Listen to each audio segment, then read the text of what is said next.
পুলিশের হাতে কোনো মারণাস্ত্র থাকবে না, থাকবে শুধু এপিবিএনের কাছে। এমন সিদ্ধান্তের কথা জানিয়েছেন স্বরাষ্ট্র উপদেষ্টা অবসরপ্রাপ্ত লেফটেন্যান্ট জেনারেল মোহাম্মদ জাহাঙ্গীর আলম চৌধুরী। দুপুরে স্বরাষ্ট্র মন্ত্রণালয়ে আইনশৃঙ্খলা কমিটির সভা শেষে তিনি আরও জানান, র্যাপিড অ্যাকশন ব্যাটালিয়ন র্যাব পুনর্গঠনের সিদ্ধান্ত হয়েছে। এজন্য 5 সদস্যের কমিটি গঠন করা হয়েছে। জুলাই আগস্ট অভ্যুত্থান দমনে নির্বিচারে অস্ত্র ব্যবহার করে ভাবমূর্তির সংকটে থাকা পুলিশ বাহিনীকে আর কোনো মারণাস্ত্র না দেওয়ার সিদ্ধান্ত নিয়েছে সরকার। সোমবার দুপুরে স্বরাষ্ট্র মন্ত্রণালয়ে আইনশৃঙ্খলা সংক্রান্ত উপদেষ্টা পরিষদ কমিটির সভা শেষে সাংবাদিকদের স্বরাষ্ট্র উপদেষ্টা জাহাঙ্গীর আলম চৌধুরী জানান, সবাই সিদ্ধান্ত হয়েছে পুলিশের হাতে আর কোনো মারণাস্ত্র থাকবে না, তাদের কাছে থাকা মারণাস্ত্র জমা দিয়ে দিতে হবে। অস্ত্র থাকবে শুধুমাত্র আর্মড পুলিশ ব্যাটালিয়ন সদস্যদের হাতে।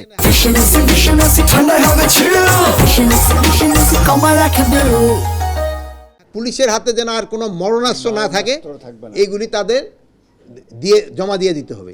কোনো মরণাস্ত্র পুলিশের হাতে থাকবে না, বাট এপি ব্যাটালিয়নের হাতে থাকবে। এপি ব্যাটালিয়নের কাজ কিন্তু অন্য পুলিশের থেকে একটু ডিফারেন্ট। সাধারণ এই অপারেশন যাতে তো মরণাস্ত্র তো তার দরকার নেই, যার যেই মরণাস্ত্র দরকার নেই ওইগুলি তো দরকার নেই তার সাথে, আর্মড পুলিশের ব্যাটালিয়নের কাছে থাকবে।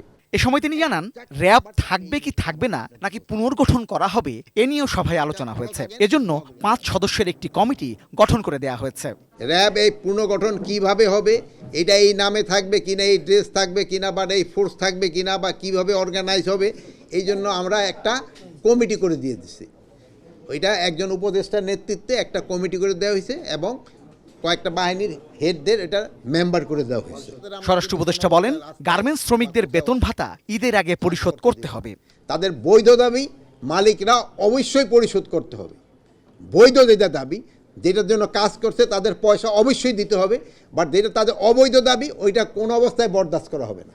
বাংলাদেশে কুরবানির পশুর পর্যাপ্ত মজুদ আছে জানিয়ে স্বরাষ্ট্র উপদেষ্টা বলেন, ঈদের সীমান্ত দিয়ে কোনো কুরবানির পশু আসতে দেয়া হবে না। এছাড়া চাঁদাবাজি বন্ধে এক একটি গরুর হাটে 100 আনসার সদস্য রাখতে হবে।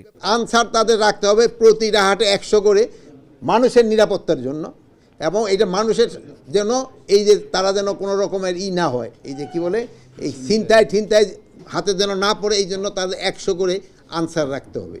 ঈদে যাত্রীরা যেন নির্বিঘ্নে বাড়ি যেতে পারেন সেই বিষয়ে সভায় নির্দেশনা দেওয়ার পাশাপাশি রাস্তায় চাঁদাবাজি বন্ধেরও নির্দেশ দেওয়া হয়েছে বলে জানান তিনি। ভালো থাকেন, দোয়া করি। আল্লাহ। রেজওয়ান ফয়েজ, 18 নিউজ, ঢাকা।